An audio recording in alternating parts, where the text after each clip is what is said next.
Hello friends, welcome to Lithika சமையல். இன்றைக்கி நம்ம ரேஷன் பச்சரிசியில் மொறு கஞ்சி வடகம் எப்படி செய்கிறதுன்னு பார்க்கலாம் வாங்க. இன்றைக்கி நம்ம ரேஷன் பச்சரிசியில் தான் இன்றைக்கி நம்ம செய்ய போகிறோம். இந்த வத்தல் நீங்கள் புழுங்கல் அரிசியிலையும் செய்யலாம். இது செய்யறதுக்கு எந்த விதமான செலவும் கிடையாது. வீட்டில் இருக்கிற பொருளை வச்சு எப்படி செய்யறதுன்னு பார்க்கலாம் வாங்க.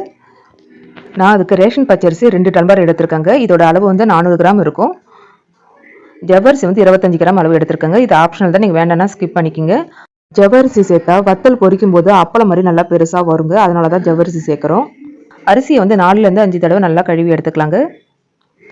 ஜவ்வரிசி ஒரு தடவை கழுவினா போதும். இப்போ இது ரெண்டுத்தையும் ஒரு 4 மணி நேரம் நல்லா ஊற வச்சுக்கலாங்க. 4 மணி நேரம் கழித்து பார்ப்போம். அரிசி நல்லா ஊறிடுச்சிங்க. அரிசியை மட்டும் நம்ம மிக்ஸி இல்லைன்னா கிரைண்டரில் நைஸாக அரைச்சி எடுத்துக்கலாம்.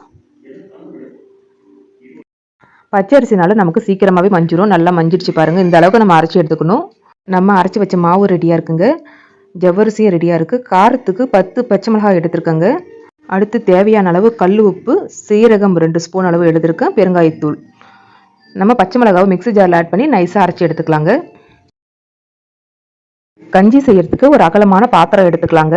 நம்ம இன்னைக்கு இந்த டம்ளரில் தான் அரிசி அளந்து எடுத்துக்கிட்டோம். ஒரு டம்ளர் அரிசிக்கு 8 டம்ளர் அளவு தண்ணி எடுத்துக்கணுங்க. அப்போ தான் அளவு கரெக்டாக இருக்கும்.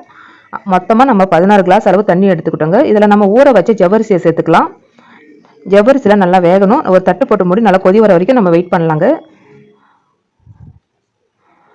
இப்போ ஓப்பன் பண்ணி பார்ப்போம். நல்லா கொதிக்குது பாருங்கள். நம்ம இந்த டைமில் அரைச்சி வச்ச மாவை நம்ம ஊற்றிக்கலாம்.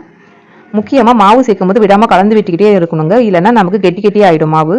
இப்போ நம்ம அரைச்சி வச்ச பச்சை மிளகாவையும் சேர்த்துக்கலாங்க. நல்லா கலந்து விட்டுக்கிட்டே இருக்கணுங்க. இது வேகிறதுக்கு ரொம்ப நேரம் எடுத்துக்காது. சீக்கிரமாகவே நமக்கு ரெடி ஆகிடும். இப்போ நம்ம தேவையான அளவு கல் உப்பு சேர்த்துக்கலாம். கஞ்சி வத்தலுக்கு பச்சரிசி எடுத்தாலும் சரி, இல்லை புழுங்கல் அரிசி எடுத்தாலும் சரி, ஒரு டம்ளர் அரிசிக்கு 8 டம்ளர் அளவு தண்ணி எடுத்தால் கரெக்டாக இருக்குங்க. கைவிடாமல் நல்லா கலந்து விட்டுக்கிட்டே இருப்போம். அப்போ தான் நல்லா அடிப்பிடிக்காமல் இருக்குங்க. நல்லா கலந்து விட்டுக்கிட்டே இருப்போம். அங்கங்கே நல்லா பபிள்ஸ் விடுது பாருங்கள். இந்த டைமில் நம்ம சீரகம் சேர்த்துக்கலாம். சீரகம் சேர்த்து நல்லா கலந்து விட்டுப்போங்க. நல்லா தளன்னு கொதிக்கணும். அப்போ தான் நமக்கு வத்தல் உடையாமல் வரும். கடைசியாக நம்ம பெருங்காயத்தூள் போட்டு நல்லா கலந்து விட்டு நம்ம இறக்கிடலாங்க. நமக்கு இப்போ கஞ்சி வடகம் ரெடி ஆகிடுச்சுங்க. வத்தல் போடுறதுக்கு வீட்டில் இருக்கிற காட்டன் துணி இல்லைன்னா ரேஷன் கடையில் கொடுத்த புடவையில கூட நம்ம போடலாங்க. அதுக்கு முன்னாடி நம்ம தண்ணியில் நல்லா நினைச்சிட்டு தாங்க போடணும். அப்போ தான் நமக்கு ஒட்டாமல் வரும். தண்ணியில் நல்லா நினைச்சாச்சுங்க. இப்போ நம்ம குழிக்கரண்டியால் நம்ம தேவையான அளவு மாவு எடுத்து இதுமாரி ஊற்றி எடுத்துக்கலாங்க. உங்களுக்கு எந்த சைஸ் வேணுமோ அந்த சைஸ்க்கு நம்ம ஊற்றிக்கலாம். இதே மாதிரி நம்ம எல்லா மாவையும் நிரப்பியாச்சு பாருங்கள். 2 டம்ளர் தான் அரிசி எடுத்திருந்தோம். ஆனால் எந்த அளவுக்கு நமக்கு கிடைச்சிருக்குன்னு சாயங்காலம் பார்க்கலாங்க. நல்லாவே காஞ்சிடுச்சு. இப்போ இந்த துணியை நல்லா மடிச்சு போட்டுக்கலாம். மடிச்சு போட்டு தண்ணி தெளிச்சிக்கலாங்க. அப்போ தான் நமக்கு ஒட்டாமல் உடையாமல் வரும். தண்ணி தெளிச்சு ஒரு 5 நிமிஷம் கழிச்சு தான் நம்ம வத்தலை எடுக்கணுங்க. லைட்டாக இது மாதிரி துணி இழுத்தாலே போதும். நமக்கு வத்தல் உடையாமல் துணியில் ஒட்டாமல் வரும் பாருங்க. இதே மாதிரி நம்ம எல்லா வத்தலையும் நம்ம எடுத்துடலாம் பாருங்க. எந்த அளவுக்கு மெலிசா இருக்குன்னு பேப்பர் மாதிரி இருக்கு பாருங்க. இது நல்லா ஒரு 2 நாளைக்கு நல்லா வெயிலில் காய வைக்கணும். 2லேருந்து 3 நாள் வெயிலில் நல்லா காய வச்சாதாங்க 1 வருஷம் ஆனாலும் நமக்கு கெடாம இருக்கும். இந்த வத்தல் ரெசிபி எல்லா விதமான சாதத்துக்கும் ஈவினிங் ஸ்நாக்ஸாக கூட நம்ம சாப்பிடலாம். இன்னைக்கு நம்ம ரேஷன் அரிசியை வச்சு ஒரு சுவையான வத்தல் ரெசிபி பார்த்தோங்க.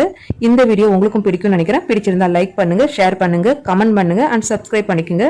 மறக்காம பெல் ஐக்கானை கிளிக் பண்ணுங்க. அப்பதான் நான் அடுத்தடுத்து போடுற வீடியோ உங்களுக்கு நோட்டிபிகேஷனா வரும். நன்றி, வணக்கம்.